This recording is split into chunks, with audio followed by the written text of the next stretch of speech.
El Salvador struggles with violence, drug trafficking, and gang control, making it one of the most dangerous countries in the world. In today's video on Eagle Discovery, we'll dive into what life is really like in a country where tens of thousands of gangsters are arrested.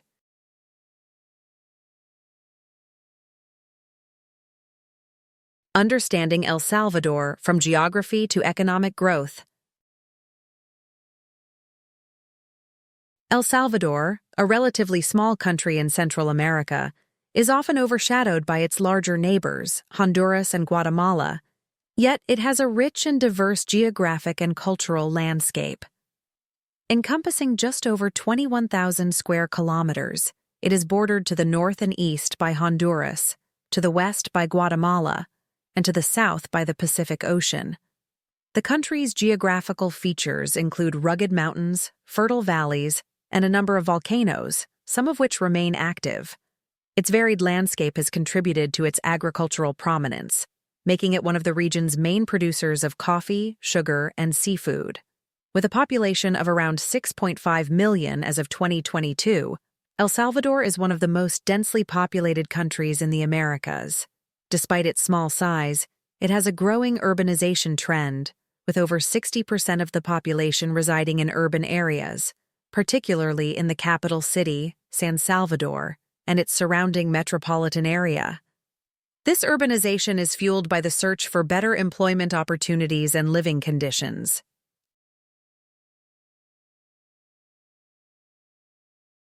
Economically, El Salvador has seen significant growth over recent years, with its GDP reaching $32.5 billion in 2023.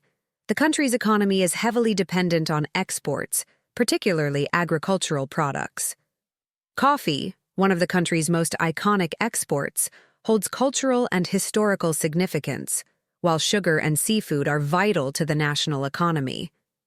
Agriculture represents about one-third of the country's exports, making it essential not only to its economy, but also to the livelihoods of many Salvadorans, particularly in rural areas. However, despite this economic progress, the country faces significant challenges that affect the quality of life for many of its citizens. While its GDP has been on the rise, the benefits of this growth are unevenly distributed. Economic inequality remains a persistent problem, with many Salvadorans still living in poverty, particularly in rural areas. The wealth gap, coupled with unemployment and underemployment, has created a challenging environment for a large portion of the population. One of the most alarming trends in El Salvador is the high rate of emigration. According to statistics, approximately 140 people leave the country every hour in search of a better life, often in the United States. This is a stark contrast to the country's birth rate, which results in 13 new citizens being born every hour, contributing to the growing population. Despite this, the net loss of people, especially among the young and working-age population, raises serious questions about the country's ability to retain its citizens. Hey there, where are you from? I want to know which city you're watching our video from. Please leave a comment so we don't feel lonely. A small action like this will motivate us to make more videos. Thank you and much love to you.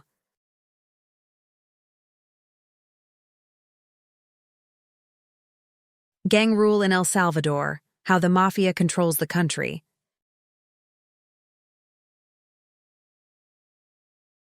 The first and most crucial reason is the Salvadoran mafia. Probably all of you have heard of the notorious Mara Salvatrucha, commonly abbreviated as MS-13. This gang is a true nightmare for the country's ordinary citizens. The group, which originated in the 1980s, controls nearly everything in the country. Its membership is estimated to range from 100,000 to 300,000 individuals, and its members are involved in numerous criminal activities, including drug trafficking, arms dealing, human trafficking, robbery, extortion, contract killings, kidnappings for ransom, prostitution, car theft, money laundering, and fraud. Gang leaders even run large stores, pharmacies, and entire car dealerships. Armed to the teeth, these criminals control major marketplaces, collecting protection money from vendors. Refusing to pay can result in someone being shot on the spot. What's worse, the police often do nothing. Many officers are simply too afraid to confront such a powerful gang that controls entire blocks of the capital, San Salvador. According to statistics, El Salvador ranks first in intentional homicides per 100,000 people. Every year, more than 6,000 people die from gunshot wounds or knife attacks, making the country one of the deadliest in the world. Furthermore, there are constant battles with other criminal syndicates, like the ongoing war with the Surena gang. This situation has created a real hell that primarily affects ordinary people, and no one can protect them. The UN turns a blind eye, and government officials often choose to deal directly with the leaders of Mara Salvatrucha.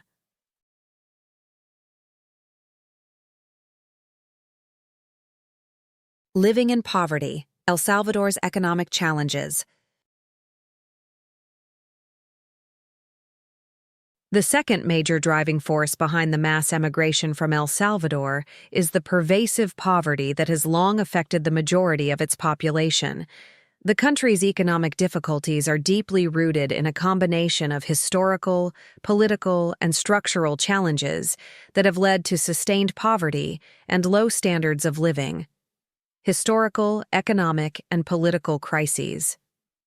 In the 1990s, El Salvador faced a severe economic and political crisis, triggered in part by the tail end of the brutal Salvadoran Civil War, which lasted from 1979 to 1992. The war left the country deeply fractured, and in the aftermath, El Salvador struggled with economic instability, lack of infrastructure, and limited access to education and healthcare. The legacy of this period still affects the country today, as social inequality and political corruption persist, hindering economic development. Even though the country has seen periods of economic growth in recent decades, particularly with the adoption of the US dollar as its official currency in 2001, it has not been enough to alleviate the deep-seated poverty. Unemployment and underemployment rates have remained high for over 30 years, with the unemployment rate peaking at over 10% in 2019. While economic indicators like GDP growth have fluctuated, these improvements have often been overshadowed by an unequal distribution of wealth, leaving large segments of the population in a state of poverty.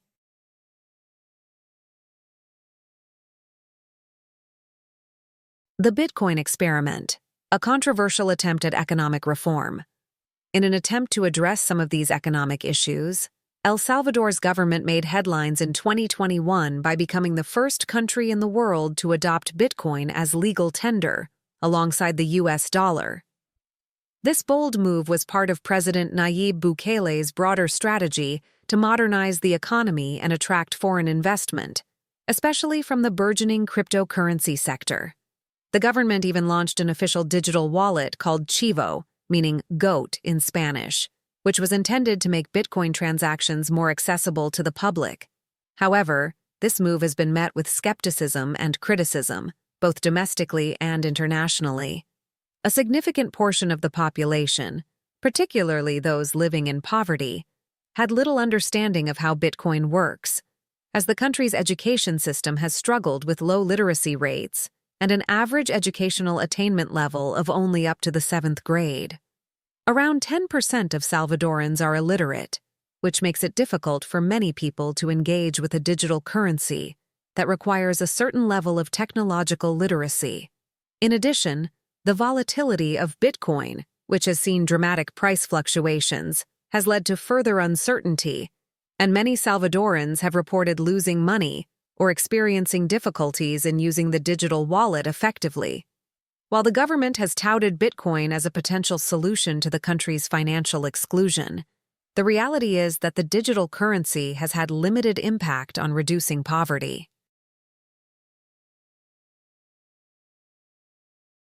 Education and employment as barriers to economic mobility. One of the key obstacles to breaking the cycle of poverty in El Salvador is the country's educational system, which struggles with limited resources and a high dropout rate.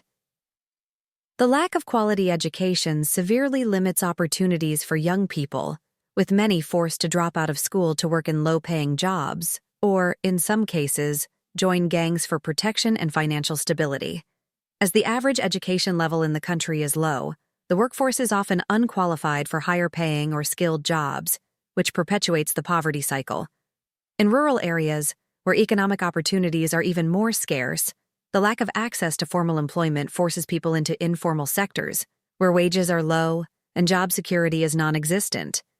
In many towns, families live in constant uncertainty, with the threat of gang violence and extortion making it difficult for them to plan for the future. This sense of insecurity, combined with the lack of viable work options, is a major reason why so many Salvadorans look to migrate to other countries, particularly the United States, in search of a better life.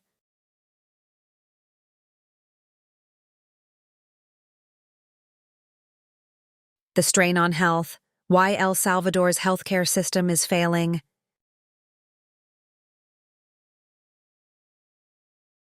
El Salvador's healthcare system is in a state of crisis, exacerbating the country's ongoing problems with emigration. The severe shortage of essential medications and healthcare resources has left thousands of Salvadorans without access to the treatment they desperately need. While the government has made efforts to address the situation, these have largely proven ineffective due to widespread corruption and mismanagement.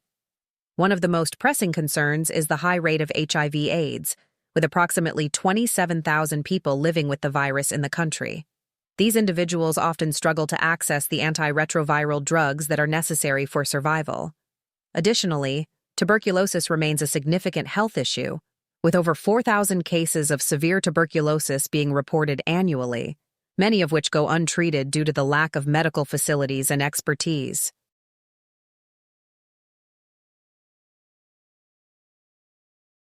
The healthcare system's inability to meet the demands of its population is only part of the story.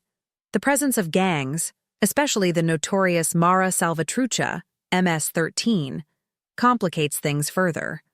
With the underground sale of illegal substances such as cocaine and methamphetamines widespread, gang members profit from both drug trafficking and extortion. These criminal organizations have significant influence over local authorities, with some officials turning a blind eye to the violence and drug trade in exchange for bribes.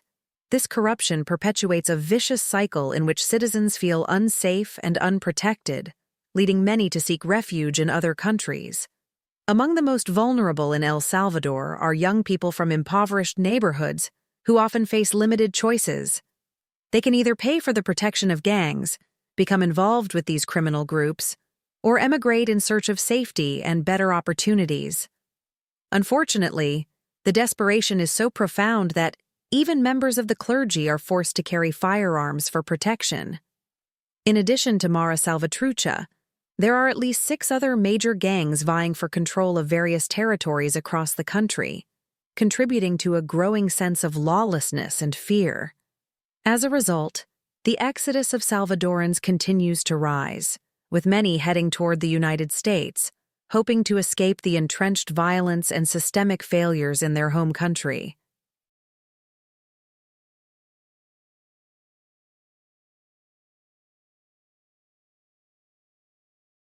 El Salvador's battle against crime, the debate over harsh measures.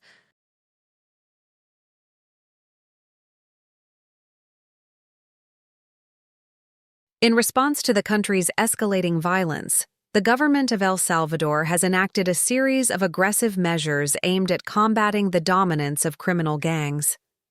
Since March 2022, the country has been under a state of emergency, a direct response to the sharp increase in violent crimes and murders orchestrated by gangs such as Mara Salvatrucha.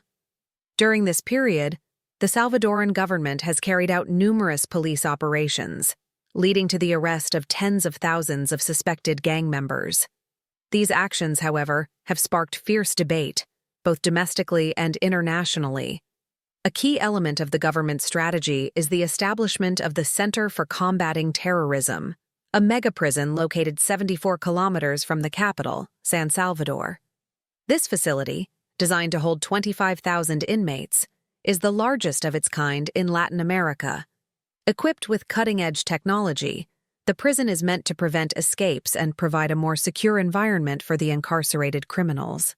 However, Critics argue that this approach is merely a short-term solution that fails to address the root causes of crime, such as poverty, lack of education, and social exclusion.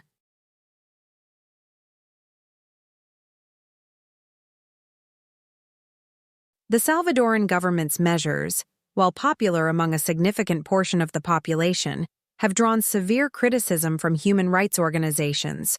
Under the state of emergency, the government has granted security forces sweeping powers to arrest suspects without a warrant. Additionally, the maximum penalty for gang membership has been increased from 9 to 45 years in prison. While these actions have led to the arrest of more than 64,000 individuals, human rights advocates argue that innocent people are being caught in the crossfire. There have been numerous reports of arbitrary arrests, and many detainees claim they have been subjected to torture and inhumane treatment in detention. Despite the controversy, these policies have garnered strong support from Salvadorans, who are frustrated by years of gang violence and insecurity. For many, the fear of living under the control of gangs outweighs the concern over the government's overreach.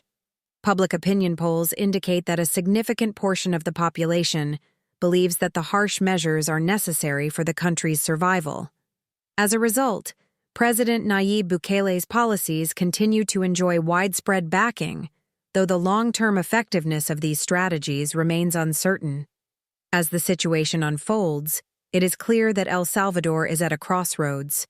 The battle against crime is far from over, and the question remains whether the government's approach will succeed in restoring safety and stability, or whether it will only deepen the divide between the state and the people.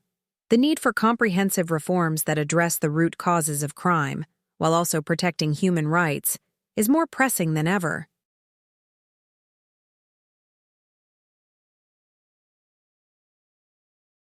Now, you may understand why people are simply fleeing from this country, despite its favorable geographical location. El Salvador faces problems that seem to have no way out. However, there is hope for the future. The country has numerous beautiful colonial-era buildings, Mayan ruins for those interested in ancient cultures, and ideal conditions for surfing and diving. There are also incredible places for extreme tourism, as well as peaceful spots to enjoy nature. That's all for today. If this video piqued your interest, feel free to like it and share your thoughts in the comments below. See you soon.